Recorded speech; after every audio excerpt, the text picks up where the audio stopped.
1 কোটি টাকার উপরে আমার এই পেঁপে বিক্রি আসবে। কৃষককে আসলে সর্বশান্ত করে দেয়। এটা হলো আপনার গোড়া পচনের রোগ আর হলো আপনার ছত্রাক। সুপ্রিয় দর্শক, দেশ কিংবা দেশের বাইরে থেকে যারা আমাদের কৃষিভিত্তিক নিয়মিত আয়োজনগুলো দেখছেন, সবাইকে জানাই আন্তরিক শুভেচ্ছা অভিনন্দন। আজকে আমরা উপস্থিত হয়েছি টাঙ্গাইল জেলার মধুপুর থানার প্রান্তিক পর্যায়ের একজন পেঁপে চাষির, যিনি কিনা পেঁপে না পেঁপের সাথে সাথী ফসল হিসেবে ক্যালেন্ডার আনারস লাগিয়ে তাক লাগিয়ে দিয়েছেন সবাইকে। চলুন দর্শক, আজকে কৃষক ভাইয়ের কাছ থেকে আমরা জেনে নিই উনি কি জাতের পেঁপে নিয়ে কাজ করতেছেন এবং পেঁপে চাষের লাভ লস এবং কি কি সমস্যার সম্মুখীন হয়েছেন। আজকের এই পুরো ভিডিও জুড়ে থাকছে সকল বিস্তারিত আলোচনা। তাহলে চলুন দর্শক, আমরা সরাসরি কৃষক ভাইয়ের কাছ থেকে জেনে নেই সকল কিছুর বিস্তারিত। আসসালামু আলাইকুম। ওয়ালাইকুম সালাম। ভাইজান কেমন আছেন? এই তো আলহামদুলিল্লাহ। আপনি কেমন আছেন? আছি আলহামদুলিল্লাহ। সারা জমিতে আমরা ঘুরে দেখলাম আপনার পেঁপে বাগানটা অনেক সুন্দর হয়েছে। আপনার পরিচয়টা যদি আমাদেরকে একটু দিতেন। আমি মোহাম্মদ আব্দুল হক, আমার বাড়ি গাছাবাড়ি, মধুপুর থানা, টাঙ্গাইল ডিস্ট্রিক্ট। আচ্ছা, এখানে কত বিঘা জমিতে আপনি এই পেঁপে চাষ করছেন আর কি জাতের পেঁপে? আমি তো অনেক আগে থেকে চাষ করি। এই তারিখে চাষ করছি হলো টপলেটি 35 বিঘা। 35 বিঘা জমিতে আপনি কতগুলো পেঁপের চারা এবং কতগুলো আনারসের চারা রোপণ করছেন? আমি আনারসের চারা দিছি হলো আপনার হলো 1,55,000 আর পেঁপের চারা দিছি 10,000। কত বছর যাবত আপনি এই পেঁপেগুলি চাষ করেন? পেঁপে এর আগে আমি দেশিটা চাষ করতাম। গত বছর আমি 4,000-এর মতো করছিলাম। আমার সব পানিটা নিয়ে নষ্ট করছিল, তারপরও আমার 3,000 চারা ছিল। গত বছর থেকে আমি টপলেটি করি। গত বছর টপলেটি করে আমি অনেক প্রফিট পাইছি। এই তারিখে আমি বাড়তি করছি, 10,000-এর মতো করছি। তো দেখলাম অনেক সুন্দর হয়েছে। এই সুন্দর গাছ তৈরি করার জন্য আপনি মাটিটা কিভাবে প্রস্তুত করছেন? জমিটা আমি প্রথমত জমিটা পরিষ্কার করে তারপর ট্রাক্টর দিয়ে হাল পাওয়ার পরে আগে মাটিটা শুকাইছি।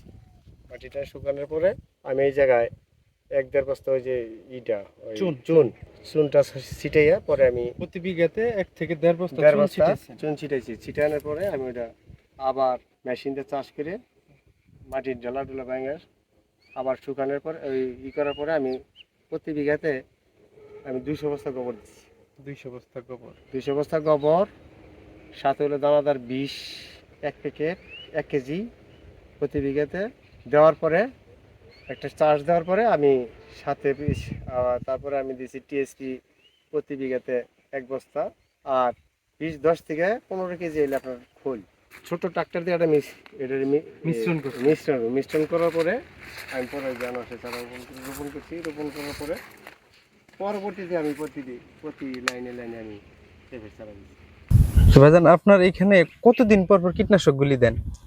কীটনাশক 8 থেকে 10 দিন আর সারটা প্রতি 15 দিন পর পর সার নিচে খাবার দেওয়া লাগে। মানে মাসে 2 বার সার দেন এবং প্রত্যেক সপ্তাহে 1 বার করে কীটনাশক ব্যবহার করতে হয়। সেই ক্ষেত্রে কলি জরা এবং কি মোজাইক ভাইরাস এগুলো থেকে প্রতিরোধ হয়।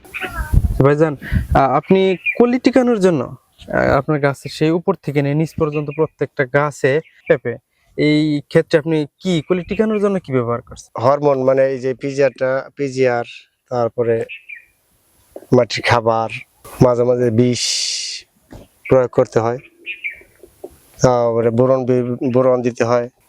এই সমস্ত কিছুই আমরা ব্যবহার করি। গাছটা অনেক সুস্থ। এই গাছ সুস্থ রাখার রহস্যটা কি আমাদেরকে যদি একটু বলতেন দর্শকের উদ্দেশ্যে। আসলে এটা সুস্থ রাখার জন্য আমি প্রতি 15 দিন পর পর যে সারগুলো ব্যবহার করি, সারের সাথে এই যে এগ্রোভিমের হিউমিক স্টার, এটা প্রত্যেক বিঘাতে 1 কেজি। সুপ্রিয় দর্শক, সবচেয়ে গুরুত্বপূর্ণ বিষয় হলো গাছ যদি শিকড় সুস্থ না রাখে তাহলে ওই গাছ কখনোই খাদ্য খাইতে পারবে না, খাদ্য গ্রহণ করতে পারবে না। আর খাদ্য যদি গ্রহণ না করতে পারে তাহলে কখনোই গাছ সুস্থ স্বাভাবিক ফল পাওয়া কখনোই সম্ভব না। তাই সুপ্রিয় দর্শক, এই কৃষক ভাইয়ের মতো আপনারাও পেঁপে গাছ যদি সুস্থ রাখতে চান তাহলে অবশ্যই আপনারা অ্যাগ্রোবিম লিমিটেডের এই হিউমিক স্টার প্রত্যেক সিরিয়ালে সারের সাথে আপনারা মাটিতে ব্যবহার করবেন। হক ভাই, আপনার এই পেঁপের জমিতে এই পেঁপে চাষ করার জন্য কি কি সমস্যার সম্মুখীন হয়েছেন এই পর্যন্ত? পেঁপে গাছে আসলে তো মূলত 2টা রোগই হলো সবচেয়ে মারাত্মক, যেটা কৃষককে আসলে সর্বশান্ত করে দেয়। এটা হলো আপনার গোড়া পচনের রোগ আর হলো আপনার ছত্রাক। আচ্ছা, আপনি গুড়া পচনের ক্ষেত্রে কতদিন পর পর এই ছত্রাকনাশক ব্যবহার করেন এবং কি এটা কি ব্যবহার করেন, আপনি কি এটা ব্যবহার করে 10-15 রেজাল্ট দিন, পাইছেন এটা ভালো? আসলে আমাদের আবহাওয়ার উপরে নির্ভর করে, তো আসলে আমরা ওইটা স্প্রে করি। আবহাওয়া যদি আসলে বেশি হয়ে যায়, বেশি বৃষ্টিপাত হয়ে যায়, পরক্ষণে বৃষ্টি ছাড়ার সাথে সাথে আমাদের ভীম জল আর হলো ভীম জেপ, এইটা আমরা গোড়ায় ব্যবহার করি এবং পাতায় ব্যবহার করি।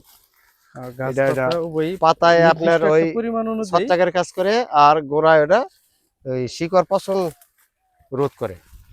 মানে নির্দিষ্ট পরিমাণের উপরে এবং নিচে দুই জায়গাতেই একই ওষুধ আপনারা একই ব্যবহার ওষুধ করেন। আমরা ব্যবহার করি। ইনশাআল্লাহ এটাতে ভালো একটা রেজাল্ট পাইছেন। হ্যাঁ হ্যাঁ হ্যাঁ, আমি আপাতত ভালো করে রেজাল্ট পাইছি, ব্যবহার করতেছি এবং ব্যবহার করে এটা আমি রেজাল্ট পাইছি। ভাইজান, আপনার এইখানে 1,55,000 ক্যালেন্ডার আনারস এবং 10,000 পেঁপের চারাতে রোপণ থেকে নিয়ে আজকে পর্যন্ত কত টাকা এই খরচ হয়েছে আপনার এখানে? এই 42 লক্ষ টাকা আমার অলরেডি খরচ হয়ে গেছে, আরো সম্ভবত আরো 8 লক্ষ টাকা খরচ হবে।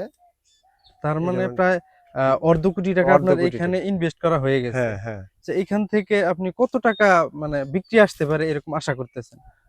আমি তো আসলে আশাবাদী লোক। আমি আশা করি যে আমি 1 কোটি টাকার উপরে আমার এই পেঁপে বিক্রি আসবে। 1 কোটি টাকার উপরে পেঁপে বিক্রি আসলে এখান থেকে 35 বিঘা জমি থেকে আপনার মোটামুটি 50 লক্ষ টাকা, আশাবাদী যে আপনি 50 লক্ষ টাকা ইনকাম করতে পারবেন। হুম হুম হুম। আমি মনে করি এই যে কৃষিকাজে যদি কেউ যদি ইনভেস্ট করে, মনোযোগ সহকারে যদি কাজ করে, কৃষি পণ্য আপনাকে লস দিবে না, আপনাকে তুলে নেবেই। অতএব আমি যে কথাগুলো বললাম এতক্ষণ, এই পদ্ধতিতে চাষ করলে কোনো নতুন কৃষকই হোক না কেন, ও কোনো দিন লস হবে না, আর এই কৃষি পণ্য তারে ধ্বংস করবে না, এগিয়ে নেবে। 1 টাকা ইনভেস্ট করলে 2 টাকা ইনকাম করা সম্ভব, সম্ভব আছে। আছে।